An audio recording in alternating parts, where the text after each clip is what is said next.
नमस्कार दर्शकों, एक बार फिर स्वागत है आप सभी का ऐसे न्यूज़ चैनल में। आज हम आपके सामने एक खास पेशकश लेकर आए हैं। आज हम मौजूद हैं हरियाणा प्रांत में, और हरियाणा प्रांत में भी हम मौजूद हैं संत रामपाल महाराज के सतलोक आश्रम में। इस वक्त हमारे साथ मौजूद हैं संत रामपाल महाराज के महिला अनुयायी। सबसे ज़्यादा हमारे पास जो सवाल आए हैं उनमें से सवाल ये है कि संत रामपाल जी महाराज जी तो जीवन जीने का तरीका ही बदलवा देते हैं, वो तो आज़ादी से जीवन जीना ही छुड़वा देते हैं। क्योंकि हम सब भी देख सकते हैं कि आप सब में से किसी ने भी मेकअप नहीं किया है, आप सब बहुत ही सादगीपूर्ण तरीके से हमें यहाँ देखने को मिल रही हैं। इसके पीछे क्या कारण है, कोई बताएगा क्या हमें?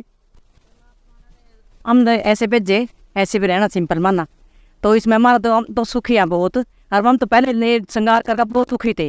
ये परमात्मा ने इतने लाभ दे दिए, इतने सुख दे दिए, तो हम गिनवा नहीं सकते हैं। हम तो रोनी आवा, हम इतने दुख भोगे पहले कि मेरा बेटा चले गया था। मेरा पहला मैं वहाँ तो जुड़ी थी, ब्यास साहब पर जुड़ी थी मैं, तो वहाँ चक्कर इतने काटे मन्ना। तो फिर कहा बतावागा क्यों गया, तो मैं इतनी भक्ति करूँ थी, बहुत भक्ति करूँ थी। फिर यहाँ जुड़ का मैं तो इतनी मेरे तो ठाठ कर दिया परमात्मा ना। माना क्या करना है, श्रृंगार तो कुछ भी नहीं है। हम परमात्मा ना ऐसे भेजे, तो परमात्मा ना माना कोई और कोई माना कुछ नहीं करना पड़ा। हमसे आप बताना चाहेंगे? जी, अभी आपने क्वेश्चन किया कि आप श्रृंगार क्यों नहीं करते, आप कोई खुशी क्यों नहीं मनाते हो। आप खुद सोचो, जब किसी के घर में कोई दुर्घटना घट जाए तो उस समय क्या वो मेकअप करेगा या श्रृंगार करेगा, या वो कोई खुशी मना सकेगा? नानक साहब की वाणी में भी आता है, ना जाने काल की कर डारे किस में पास आवे, जिन्होंने मुझसे पे मौत खुड़क दी उन्होंने केड़ा हास आवे। आप खुद सोचो, ये सब चीज़ें अच्छी लगेंगी उस समय अगर आपके घर में कोई दुर्घटना घट जाती है तो ये शरीर तो एक मिट्टी है ना, इसका कुछ नहीं बनना है। तो इसके ऊपर क्या इसका सजावट करनी, क्या इसकी लिपापोती करनी है? ये तो परमात्मा ने जो बना के भेजा है, कुछ अच्छा ही बना के भेजा है ना, हम अपनी तरफ से उसमें क्या कर सकते हैं। अच्छा जी, नेक्स्ट क्वेश्चन हमारा ये है कि आप सभी लोग संत रामपाल जी महाराज जी को अपना हरि यानी भगवान का रूप बनाते हो। संत रामपाल जी महाराज जी तो एक नॉर्मल इंसान है, वो भगवान का रूप कैसे हो सकते हैं? देखो, एक वाणी है, गुरु गोविंद दो खड़े काके लागे पाए, बलियारी गुरु आप ना गोविंद दियो बताए। मतलब जो गुरु है वो भगवान से भी बड़ा है, क्योंकि वो भगवान को प्राप्त करने का तरीका बताता है। और संत रामपाल जी महाराज जी एक पूर्ण संत हैं, जो कि हमें शास्त्र अनुकूल साधना बता रहे हैं कि परमात्मा को प्राप्त करने का शास्त्र अनुकूल साधना किस प्रकार है। जैसे कि हमारे गुरु जी ने ही हमें इस चीज़ का ज्ञान कराया। श्रीमद् भगवद गीता हमने मतलब इतना नहीं जानते थे, पर उस गुरु जी के ज्ञान सुनने के बाद ही हमें पता चल पाया कि श्रीमद् भगवद गीता में ही वास्तविक साधना का मतलब यथार्थ ज्ञान लिखा है। श्रीमद् भगवद गीता के अध्याय नंबर 17 के श्लोक नंबर 23 में बताया गया है कि वो सच्चिदानंद घन ब्रह्मा, जो पूर्ण ब्रह्मा है, उसको प्राप्त करने के कुछ वास्तविक मंत्र हैं, जो कि 3 सांकेतिक मंत्र हैं। ओम तत्सत, ओम मंत्र ब्रह्म का है और तत् और सत्य सांकेतिक है, जो कि वो एक तत्वदर्शी संत ही बता सकता है। वर्तमान में संत रामपाल जी महाराज जी एक ऐसे संत हैं जो कि उस शास्त्र अनुकूल साधना को और उन मंत्रों को बता रहे हैं। इस प्रकार संत रामपाल जी महाराज जी हमारे लिए भगवान है, क्योंकि उन्होंने हमें उस पूर्ण परमात्मा तक पहुँचाने का रास्ता बताया है।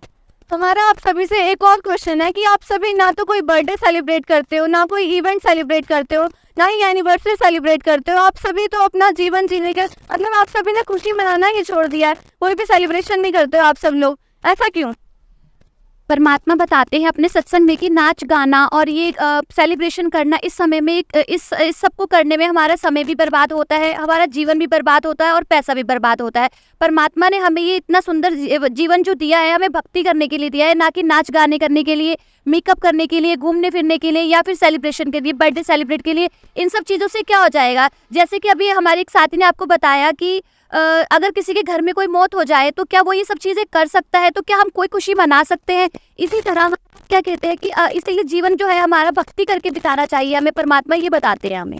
इसीलिए हम भक्ति में ज़्यादा ध्यान देते हैं, ना कि नाच गाने में, ये अपना हार श्रृंगार में हम ध्यान नहीं देते हैं। परमात्मा ये सब इसलिए चीज़ें मना करते हैं। पूर्ण परमात्मा है कौन जिसके विषय में आप कह रहे हो कि श्री कृष्ण जी ने अर्जुन को गीता का ज्ञान देते समय बोला, वो पूर्ण परमात्मा आखिर है कौन, किसके विषय में आप लोग कह रहे हो? कबीर साहिब है पूर्ण परमात्मा, और वो आज के जो इसमें युग में है ये संत रामपाल जी महाराज है, उसके चोले में कबीर साहब ही आए हुए हैं, पूर्ण परमात्मा। इसलिए हम यहाँ भक्ति करते हैं बेटे। हमने यहाँ पे इसलिए जैसे बुढ़ापे में कह देते हैं भी बुढ़ापे में भक्ति करनी चाहिए।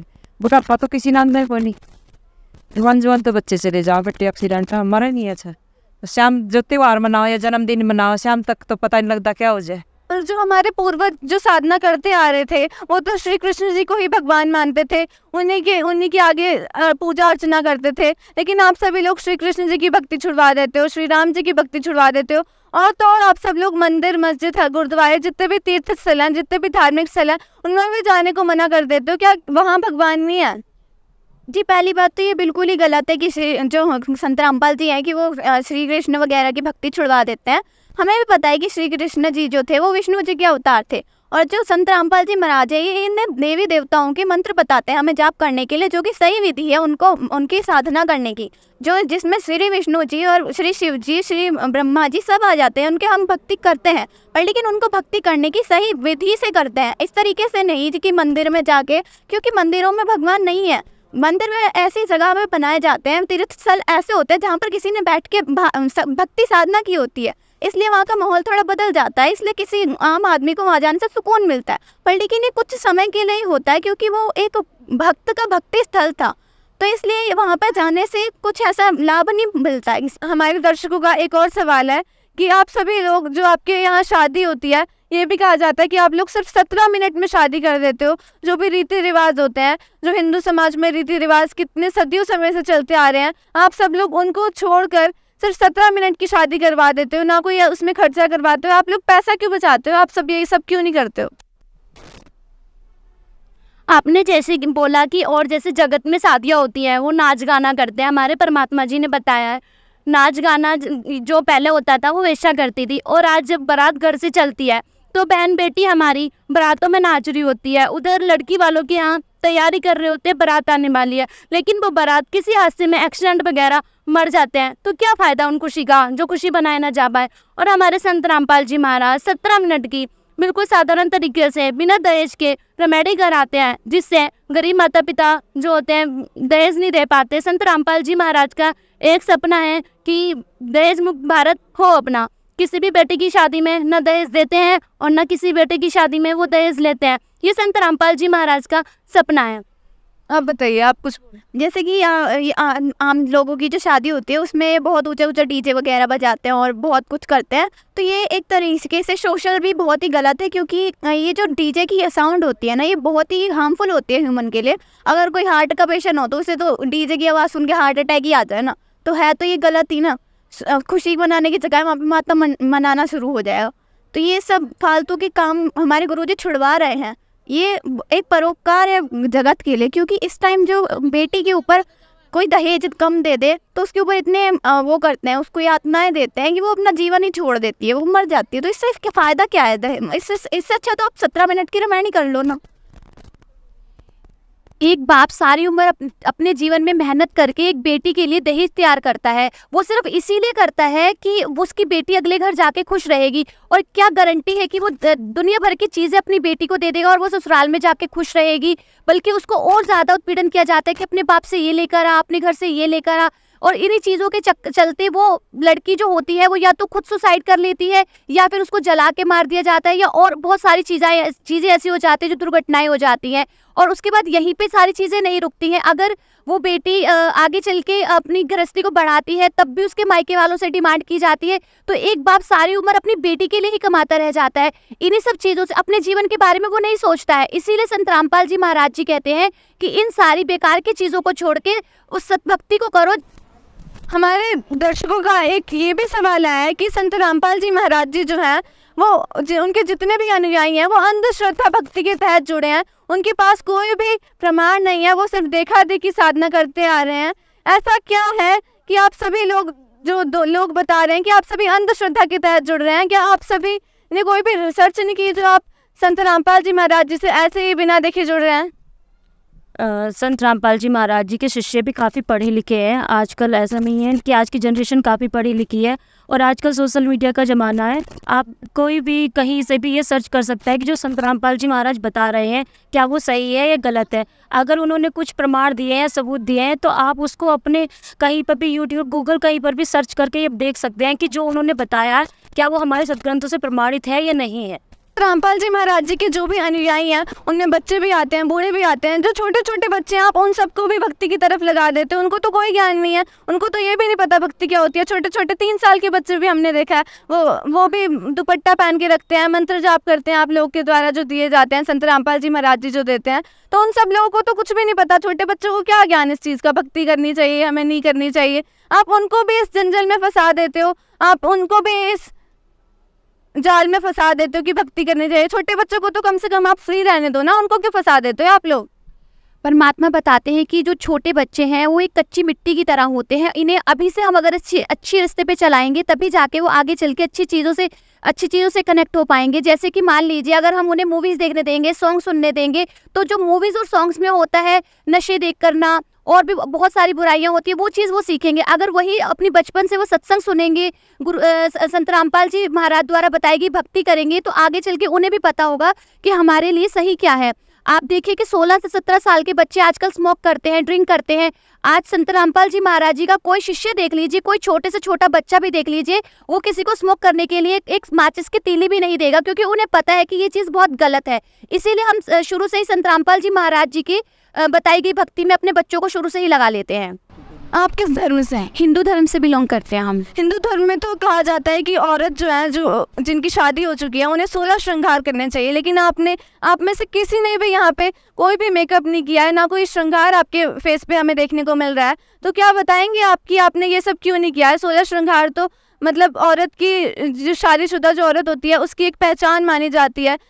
ये भी कहा जाता है कि जो 16 श्रृंगार करती है उसकी पति की दीर्घायु हो जाती है। इसके विषय में थोड़ा बताएंगे आप कि आप सब ये सब चीज़ें क्यों नहीं करते हैं?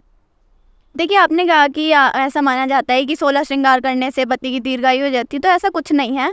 कहीं पे प्रमाण नहीं है कि अगर कोई लड़की 16 श्रृंगार करेगी तो उसका पति की आयु बढ़ जाएगी। ये सब हमारे मनमान ने बनाई हुई लोकवेद है। और परमात्मा हमें बताते हैं कि जो एक भक्त होता है उसके 16 श्रृंगार उसकी आत्मा के होते हैं, तो अलग इन 16 श्रृंगार मिट्टी के 16 श्रृंगार से अलग होते हैं।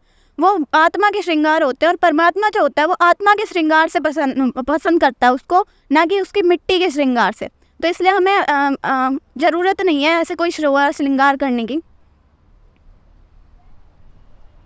आपने कहा कि श्रृंगार करने से पति की आयु बढ़ जाती है, तो इसका मैं आपको बताना चाहूँगी, इसका जीता जागता सबूत मैं खुद हूँ। मैं खुद व्रत भी करती थी, श्रृंगार भी करते थे, फिर भी मेरे साथ ऐसी दुर्घटना घट गई। जबकि हम अपने व्रत। ऐसे क्या दुर्घटना घटी आपके साथ? मेरे साथ भी ऐसे, मेरे भी पति की मृत्यु हो गई। तो मैं तो व्रत भी करती थी, सब श्रृंगार भी करती थी, फिर मेरे साथ ऐसा हो। अगर श्रृंगार करने से ही पति की आयु बढ़ती है या व्रत करने से आयु बढ़ती है, तो ये सब तो हमारे मन के वहम है। हमारे संग आज तक जो भी हमारे धर्म गुरुओं ने बताया कि व्रत कर लो, या ऐसे श्रृंगार कर लो, ये ऐसे इस दिन वो ये वाला व्रत कर लो, तो ये सब सिर्फ अपने मन के विचार हैं, ऐसा कुछ नहीं है। सद्भक्ति करने से ही पूर्ण परमात्मा जो है वो आयु बढ़ा सकते हैं, ना कि श्रृंगार करने से। आपने अभी व्रत की बात की, हमारे दर्शकों का ये भी सवाल आया था कि आपके जो संत रामपाल जी महाराज हैं, आपके जो गुरु हैं, वो व्रत करने को मना करते हैं, ऐसा क्यों? व्रत क्यों नहीं करना चाहिए?